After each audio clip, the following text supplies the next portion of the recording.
ইতিকাফের আরেকটা গুরুত্বপূর্ণ ফজিলত, আরেকটা গুরুত্বপূর্ণ পুরস্কার। কি পুরস্কার? হাদিসের মধ্যে আছে, পয়গম্বর আরবি সাল্লাল্লাহু আলাইহি ওয়াসাল্লাম বলছেন, কোন ব্যক্তি যদি শেষ দশক, রমজানের শেষ দশক ইতিকাফ করতে পারে, আল্লাহ রাব্বুল আলামিন তাকে 2টা উমরা 2টা হজের সওয়াব দান করবেন। সুবহানাল্লাহ বলেন।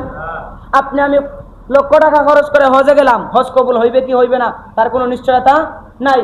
উমরাতে গেলাম, উমরা কবুল হইবে কি হইবে না তার কোনো নিশ্চয়তা নাই। কিন্তু আপনি আমি যদি আপনার আমার পাড়া মহল্লার মসজিদের ভিতরে রমজানের শেষ দশক ইতিকাফ, পরিপূর্ণ ইতিকাফের নিয়তে ঢুকে দুনিয়াবি কামকাজের গুলা বাদ দিয়া পরিপূর্ণ নিয়তে আল্লাহকে পাওয়ার আশায় 10 দিন ইতিকাফ করতে পারি, রাসূলের হাদিসের ভাষ্য অনুযায়ী আপনি আমি অবশ্যই রমজানের চাঁদ যেই দিন শেষ উঠবে, যেই দিন শেষ হবে, শাওয়ালের চাঁদ যেই দিন উদিত হবে, আপনি আমি যখন মসজিদ থেকে বাহির হইব, মসজিদ থেকে বাহির হওয়ার সাথে সাথে আপনার আমার নামায়ে আমলের ভিতরে 2টা কবুল হজ, 2টা কবুল উমরার সওয়াব দেওয়া হবে। সুবহানাল্লাহ বলেন।